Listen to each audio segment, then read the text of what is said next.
It's time for this week's episode of Brandon Sports Talk, featuring in-depth interviews from those who are trending in the world of athletics.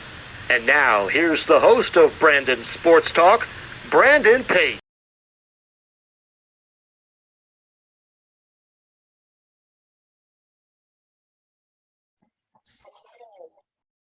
Welcome back to Brandon Sports Talk. In today's episode, I have the privilege to interview the Athletes Unlimited volleyball player, Lianna Sybeldon. How are you doing today? I'm doing well. How about yourself? I'm doing good. Can you talk about how you knew that you wanted to play professional volleyball? I think with any athlete, if you love what you're doing, you want to continue doing it. I started playing when I was 13 years old and had fun, wanted to continue, played in high school, had fun, wanted to continue. Same experience in college. I played overseas, didn't love that experience. So I decided to retire. And then I saw that Athletes Unlimited was happening, that there was professional volleyball coming to the US. And I just knew I wanted to do it. I love volleyball, and that was an opportunity to keep doing it.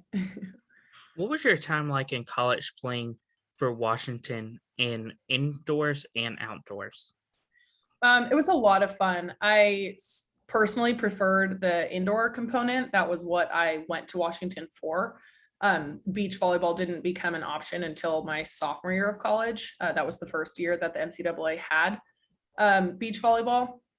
So the indoor team kind of just automatically adopted that sport as well. And it had, at that time, a little bit, fewer resources dedicated to it. So it wasn't like quite as polished of an experience. And frankly, I wasn't as good at it. So personally, I much preferred the indoor piece of it. But now I think pretty much every school has gotten to a point where indoor and outdoor are two separate entities within their athletic department. But overall, my experience at Washington was amazing. What was it like for you to play indoor volleyball and then in the spring play outdoors? It was challenging. My position being a middle blocker, the skill set that you really hone in on for indoor is not 100% applicable to the skill set that you need to be good at outdoor volleyball. So for me being also like, I'm not a super great ball control player, and that's not my selling point as an athlete. And that's super important for outdoor volleyball. So for me, it was a little bit of a challenging transition. However, playing outdoor in the springtime was a really good opportunity to try and improve on those skills that I maybe wasn't as good at. And it's also just, great conditioning. You go from having 6 players on the court to only 2. And instead of jumping on hard floor, you're jumping on sand, which is known to be great conditioning. So it was a really good experience. It challenged me in a lot of ways, but all for the better, I think. What was it like the first time you got to put on the Washington jersey? Again, amazing. Even now, sometimes I have so many t-shirts left over from my college experience, and I can't bring myself to part with them. Just because that Washington name is so near and dear to my heart. It just meant the world to me. And I was super grateful at that time too, that I got to be number 10. That was the number that I had since I was in 8th grade. And I didn't expect to get to keep it in college. So it was really, for me, it felt really good to get to be number 10 at Washington and put on that jersey. What was that feeling like to keep the number 10, knowing that obviously you had significant value to that number? Well, thank you. First of all, it just feels good. I know that not everybody cares about their number. It's not like, I didn't get to be number 10 at Athletes Unlimited, and I was completely okay with that. But it certainly felt good, that I got to have it there, have it at Washington. What were some of your accomplishments during your college playing career? My proudest accomplishment was becoming a first team All-American my senior year. I had made 3rd team the year before. I knew ever since high school being an All-American was a goal of mine. And then achieving it as a junior, but not exactly in the way that I wanted to, was kind of motivating. And so I went into my senior year really focused on trying to make it to that next level and rank as a first team All-American. So it was amazing to actually get to achieve that. Aside from those accomplishments, I mean, I had a few all-conference honors or player of the week type honors, but the one I'm proudest of is All-American. What was it like for you going from being a college student to a volleyball player to now playing professionally overseas?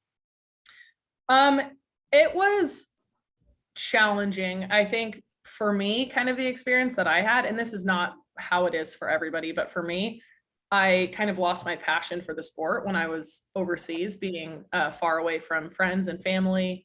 And it just was challenging for me to make those games be as important to me as they used to be in college. And I really don't know why that is, but it was a challenging transition for sure, which is why ultimately I decided to not continue playing overseas. What was your time like while you were playing overseas at Puerto Rico and also the Romaina? So yeah, Puerto Rico and Romania is where I played. It was, to me, I found it kind of lonely. I mean, it was still like you're on a team, of course you bond with your teammates. The same like day to day was not foreign to me, but it was much more challenging for me than I had expected to just have volleyball. I don't really have like the travel bug that a lot of people seem to have. So for me, I didn't find like a ton of joy in going out and exploring. I more just felt like I was kind of missing out on what I wanted to do, which was be with my friends and family, and experiencing, life at home. So for me, it was challenging. I know for a lot of women and men that play overseas, it's a really incredible experience. They love to go travel. They love to get to compete at the next level, and make money doing it. So I think my experience was a little bit more abnormal, that I didn't like it, because I think most people do. What was it like whenever you retired and then you came back to play for Athletes Unlimited? It was awesome. I was super nervous beforehand. I retired for 3 years. I really didn't play. I didn't stay in that great of shape either. I mean, I worked out, but my workout regime was nothing like it used to be when I was an athlete. And I came to the Athletes Unlimited crew, and threw my name in the hat with fingers crossed, hoping that they would be willing to just give me a chance and trust that I could bring a high level of play. And so leading up to that season, I definitely felt nervous, like, okay, I know the player that I used to be. I think I'm still that person, but I really don't know what it's actually going to look like. So I trained as hard as I could. Of course, it was kind of tough because we were right in the thick of COVID, so I couldn't get much court time, but physically I prepared myself as well as I could. And it wound up, the rust kind of shook off a little bit more quickly than I had expected, which was a big relief. So it was a great experience. I loved playing for Athletes Unlimited. I felt nervous before, and quickly after arriving, I felt pretty good. Of course, during that 3 years gap that you took, what were some of the things that you were doing to take your mind off of obviously playing volleyball? Just living a normal life. Hanging out with friends. I've had a normal job for the past 3, almost 4 years now. So when I got home from Romania, I started working for an alcohol distribution company. I did that for 1.5 years, and then I wound up getting into tech, which I've now been doing for a little bit over 2 years. I've been in marketing for a tech company, which is still my primary job today, and it was through Athletes Unlimited as well. What was it like whenever you got your name called for the Athletes Unlimited to play for them? It was awesome. It was mostly done through an email exchange. And as I said, I had reached out to the organization. I saw a bunch of girls that I knew that were playing, and I wanted to be a part of it. But again, having not played in a long time, and I didn't have recent film that I could share with them, I didn't know if they'd be willing to take that chance. And I mean, I think that it was something that they had to think kind of deeply about as well. I don't think they knew initially if they were going to take that chance either. Obviously, ultimately, they did decide to give me a shot, and I'm really glad that they did. I was super, super excited. Definitely celebrated when I got the email from them saying that they did want me to participate. And then when I got my contract and all that jazz. What was it like whenever you got to sign your contract and put on the jersey for the first time for Athletes Unlimited?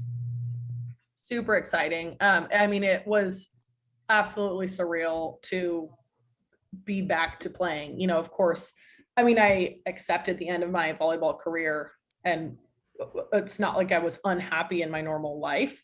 However, there's still always a piece of me that missed playing. I mean, it used to be kind of harder for me to watch other people play volleyball or just play sports because I missed doing it myself. And I've found more joy again being a viewer of sports now that I still get to participate in them. What is a typical game day like for you with Athletes Unlimited? For me, it depended on the day because I mean, I work a standard 9 to 5, as I said. So when we had Monday games, I would work during the day and then kind of clock out early and start preparing for the game. But we have serve and pass in the morning. So, you know, you wake up, have coffee, eat whatever each individual player does. For me, it's coffee and food. And then go to serve and pass, come back. Oftentimes I would take a nap. If we were the second game of the day, I would watch the game prior. What's kind of unique about Athletes Unlimited is typically, you know, we would watch film. Like in college, we always watched film at least once on game day, if not twice, to prepare for the competition. But you kind of can't do that in this setting because the teams are changing so much. However, because we're playing the same people all the time and playing with the same people all the time, we know what their tendencies are already as individuals. So we would always come up with, you know, kind of a loose scouting report, but there were limitations with how in depth we could get into that scouting report, since we really didn't ever have stats on what to expect out of each individual team. And as a team ourselves, we didn't have quite the same like flow, I guess, as you would if you were playing with the same group of girls for 4 months. So, you know, we had to each, like the conversations that you usually have in preseason, like what verbiage you're going to use to talk about different plays, and just learning how you play next to other individuals. We didn't have that same solid foundation. I mean, you just couldn't possibly, because you're on a new team every week. So it was a unique challenge, but actually really cool to kind of navigate something new every single weekend. So, and because of that, film was not a part of game day. So honestly, kind of just hang out, mentally prepare, fuel yourself well, and get ready to play. Of course, as you talked about being on new teams each week, what was that like the first time you found out, and what is it like now that you're used to it? I mean, I don't think it's really changed from when I found out to now that I'm used to it. It's still definitely a unique way to play the sport. It comes with, I think, a lot of unique benefits and unique challenges.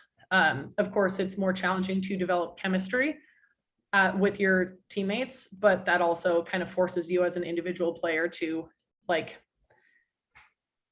bring your best self every day, which I mean, hopefully all athletes are doing regardless. But if I know that I don't know that my teammates are going to pick up my slack, I know then, like, therefore I have to do everything that I can to help my team. And again, I mean, I think that's a mindset that most athletes approach practice and game days with regardless, but there is like kind of a mental shift when you don't have that same net, or you don't know that you have that same net of these people around you who you flow with and play with all the time. Of course, unlike other leagues and other volleyball groups, what is it like the moment every week you get called to be on new different teams? I mean, it's exciting. You know, I think at least my approach was just try my best to keep my ego out of it. It's because, of course, if you're being kind of publicly ranked in front of everybody every week, there is the possibility that your ego gets bruised if you're not drafted as quickly as you would like to be. And I think just doing your best to keep your ego out of it and being excited for the opportunity to play with whatever group you're playing with that week is a healthy approach to take. I think, I mean, it was exciting. It was fun, but kind of try to approach, at least for me, try to approach things like that in as much of like a business way as I can. And, like be excited, but don't be too excited if I'm drafted early. Be motivated, but don't be too disappointed if I'm not, What was it like for you? Were there any of your former teammates back in college that were on Athletes Unlimited that you got to play with? No, there were no teammates from college. I did have a few girls that I had played with overseas that were there, or just that I had known for a long time, because of course in any sport, like any sports world, I think you get to know the people within your sport, or at least become familiar with a lot of them. So I had only been teammates with, I think, one girl, Erin Fairs, prior to Athletes Unlimited. She and I were teammates in Romania. But for the most part, it was kind of like 50-50 between girls that I was familiar with and girls that I wasn't. But I mean, ultimately, like we all kind of everybody embraced the experience, and I think did a pretty good job getting to know everybody else. So even though many of us were strangers at the beginning, we left with, 44 new friends, which was pretty cool. Who are some players that you look up to in the volleyball community? I mean, there's tons of them. I think there's nobody that I played with at Athletes Unlimited that I don't look up to. Of course, anyone is going to give the answer that Jordan Larson is a phenomenal player. She does everything right on and off the court, as far as I can tell. Phenomenal person, phenomenal player, disciplined human being, just all around impressive. But I think, everybody that I played with at Athletes Unlimited is someone I would consider that I look up to. What advice would you give college volleyball players looking to play college volleyball and move on to the professionals? I think just kind of like embrace the opportunities that are given to you, work hard always, and it sounds so cliche, but enjoy the moment, enjoy the process of whatever you're doing. Because when you look back on a season, even if it felt like a grind, I think it's always a pretty cool experience that you get to look back on. What advice would you give future professional volleyball players and current volleyball players? I think the same thing, honestly. I would say work hard, bring your best every day, try your best to be a good teammate and a good person, all the while. What advice would you give volleyball players that have retired that are looking to get back into the game of volleyball, just like how you did? Shoot your shot, I guess. I reached out to a group of people not knowing how it would be received, but I would have rather been rejected than not have tried. And if I hadn't had that mentality, I wouldn't have gotten to participate in this opportunity at all. So go for it. That's wonderful advice. Where can my listeners find you at on social media? Pretty much the only place that I'm somewhat active on, and to say I'm active is not super accurate because I don't post much, except for during season. But my Instagram handle is Lianna Sybeldon, which is Lianna Sybeldon. Thank you again, Lianna Sybeldon, for your interview, and best of luck in your future with Athletes Unlimited. Thanks.